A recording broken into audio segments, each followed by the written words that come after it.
My name is Sina Seifee, and today I'm going to talk with Gary Farrelly.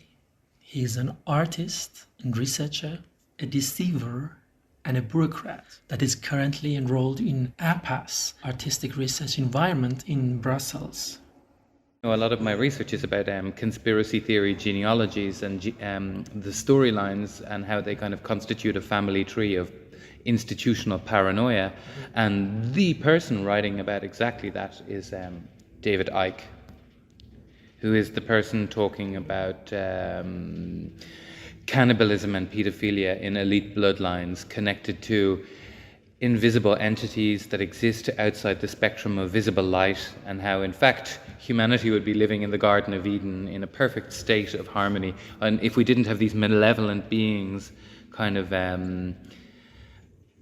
or something like that. It's quite interesting. I mean, he's managed to get 24 books out of it, so he can fill whole stadiums telling people about this.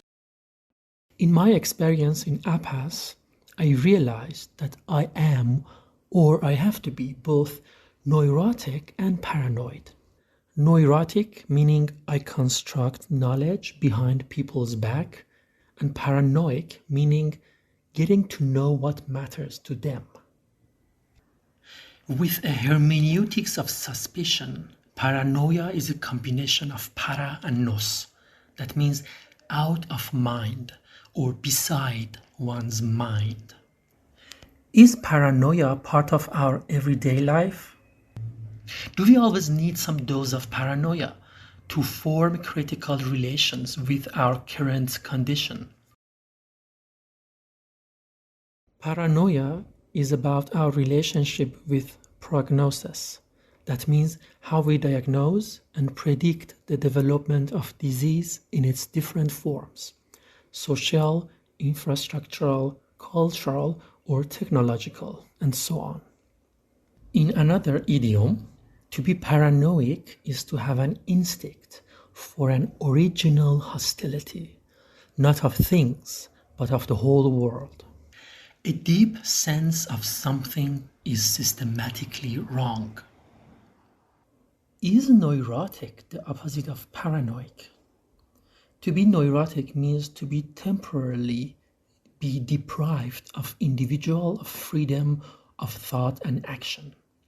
Obsessional neurosis is a condition in which the mind is intruded upon against their will by images, ideas, or words, and consciousness remains lucid and the power to reason remains intact.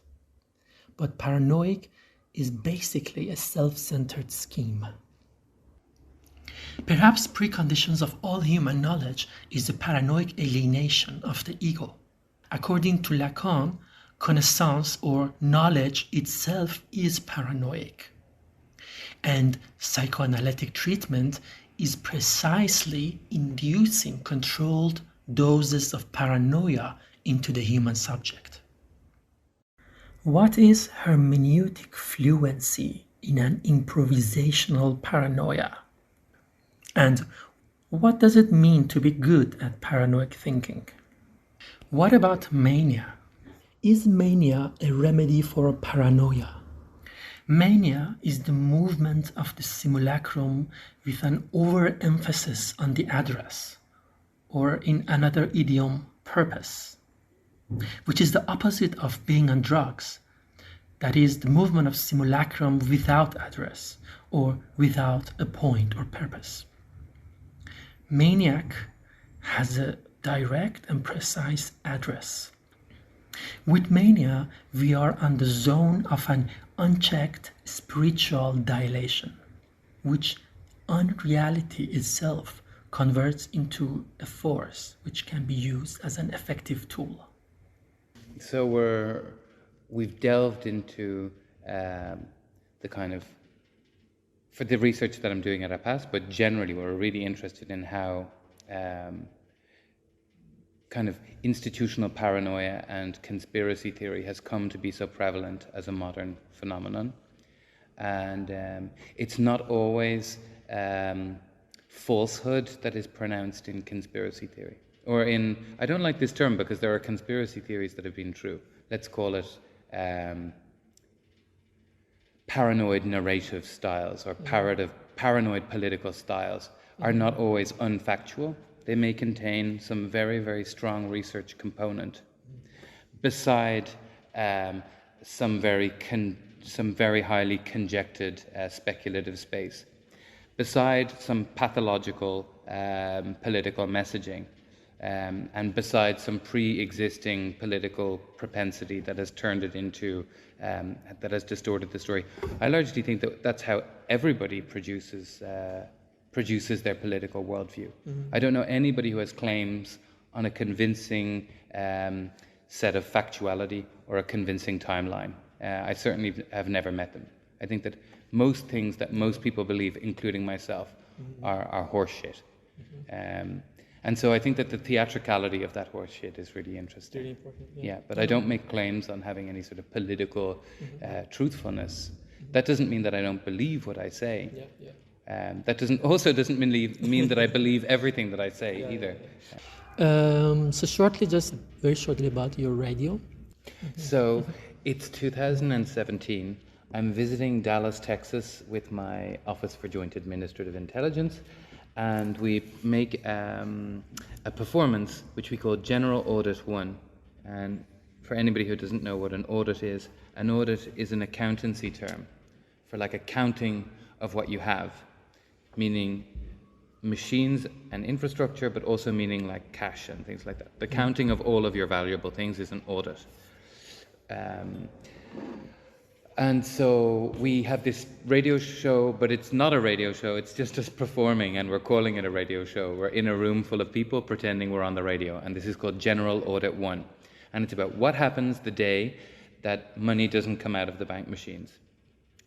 What is the chain reaction of things, and how violent do things get? And what is the tone that the radio takes in explaining to people this increasingly deep catastrophe?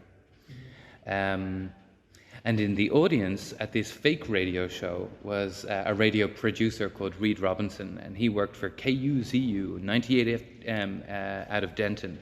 And he said, I want to put you guys on the air 30 minutes a month, unedited, complete editorial control on our part. So we said, yes, please. We'll take that platform. So we broadcast for 2 years out of Dallas, recording in Brussels and sending the copy to Dallas. The show was called Office for Joint Administrative Intelligence as European Correspondents. Super catchy. And then with the pandemic, that radio station stopped transmitting, so we had to look for a new platform. But we had gathered quite a lot of radio expertise, so we wrote to Dublin Digital Radio in Dublin and to Kashmir Radio in Berlin, and we said, look, we're ready to go. The concept is simple. We're going to come on air and we're going to speak to our audience as if we're speaking from a very vast, powerful, highly bureaucratized institution. And we're going to talk about sounds as if they're artifacts, and we're going to tell stories using pop music, found sounds, experimental noise, and it's basically going to be a completely pseudo-researched but highly instructive proposition where information, music, sounds are all mixed together, and we feel no responsibility whatsoever to establish meaningful timelines or to be responsible in terms of how we put our research together. And both radio stations said yes, and that was 1 year ago. We're on the real radio since 1 year. So we made an episode about why tunnels should be abolished. And we made an episode, even though we're against the abolition of cash, that's quite to be expected from us. So in fact, we went and we looked at all of the dirty NGOs that promote the abolition of cash, and we made a radio show entirely dedicated to the abolition of cash, using pop music that refers to cash as a sort of reinforcement. And we made a radio show about songs that are related to mass transit and infrastructure, and disco music production from the Soviet Union, and some other.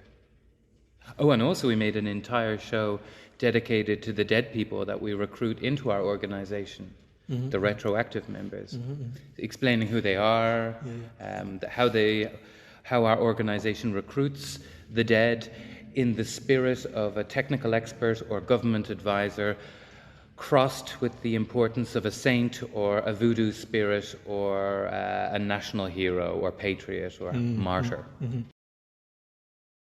Today, in most parts of the world, we live in an age of techno-subjectivity, in which system theories are ruling.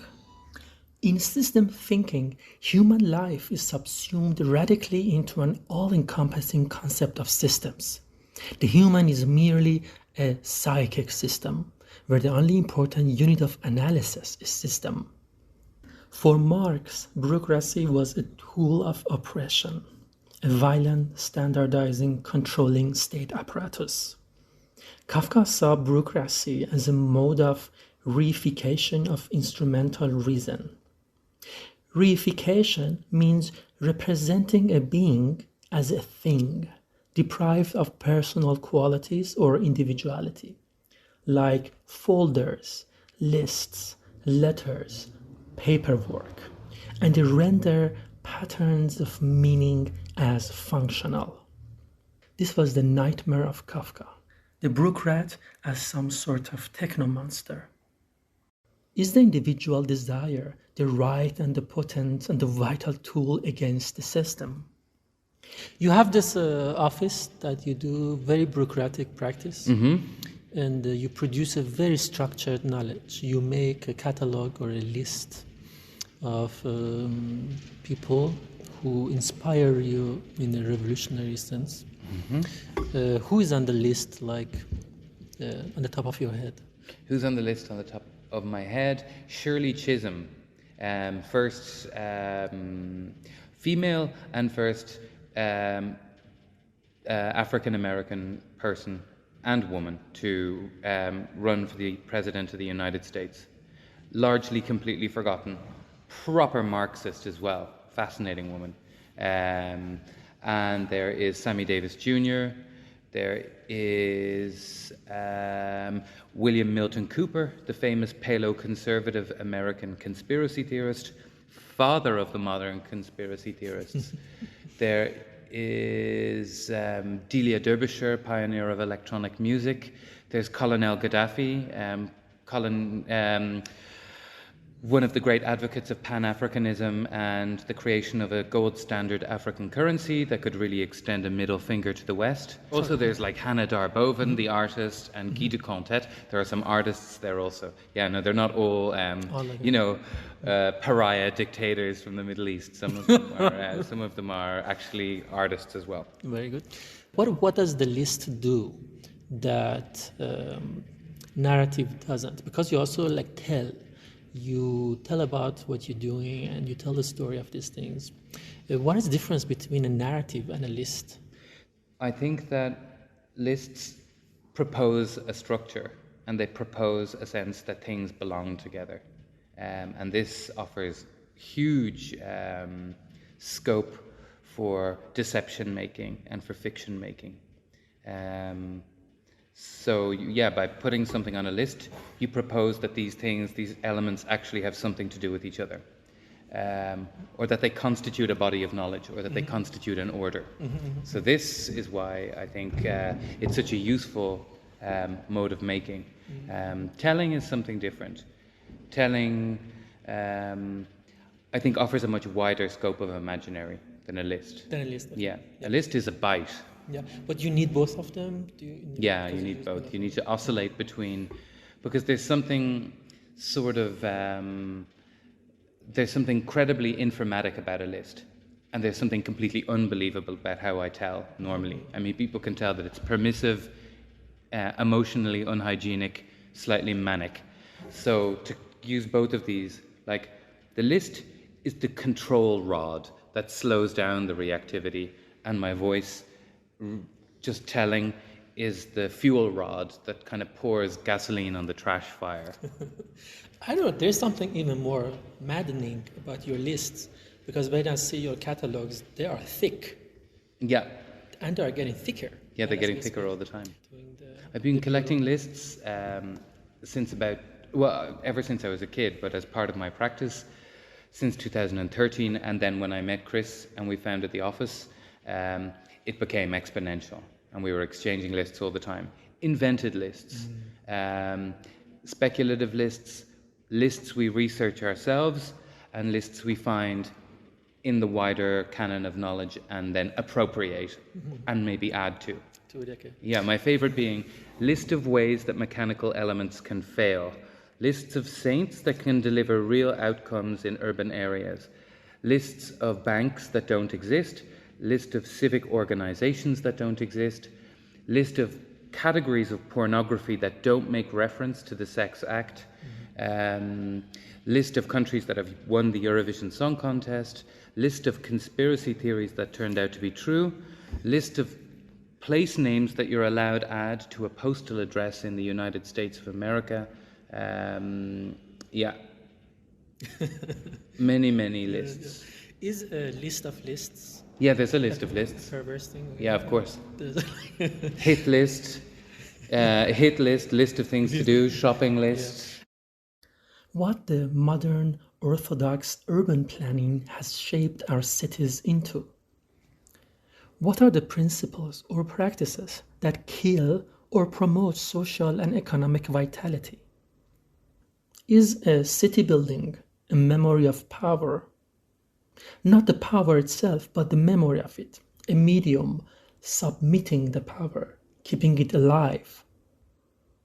We are going to look at the marvels of tunnels and cities, centers of social hopelessness, and more.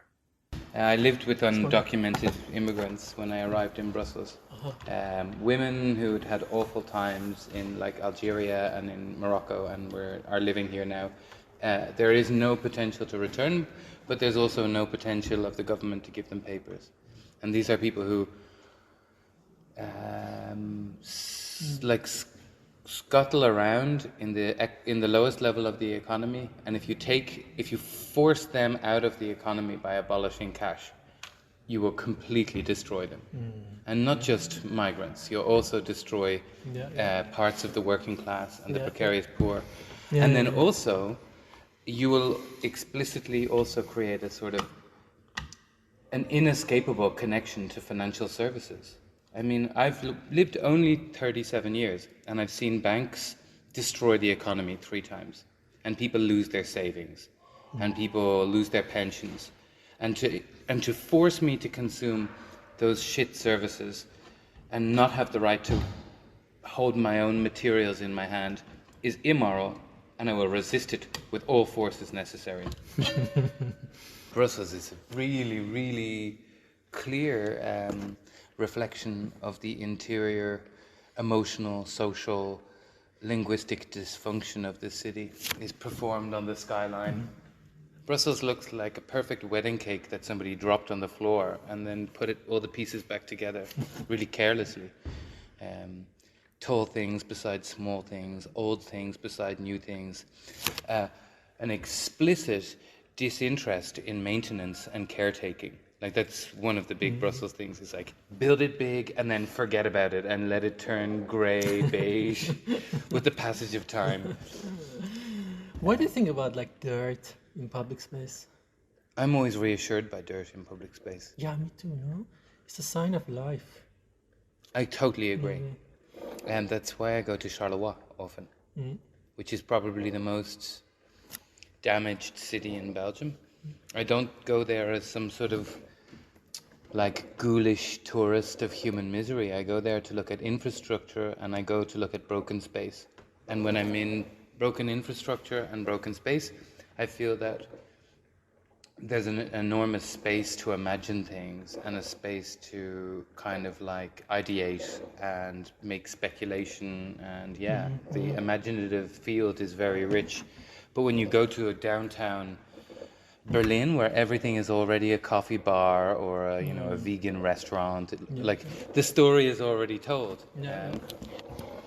And Brussels has given me almost everything I have. I mean, this city gave me real proximity to a radical politics, and it gave me access to a politicized queerness, and it gave me access to the buildings that I love, which mean more to me almost than many people I know.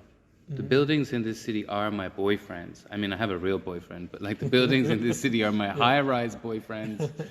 How are you gonna go on a date with these buildings? Oh, I'm gonna go and I'm gonna go close to them and whisper things to them and let them whisper instructions to me and smell them. Sniff the building is one of the ways to get close to a building, and let it tell me stories. And if it's interesting, I'll listen, and if it's not interesting but just very attractive, I'll pretend to listen.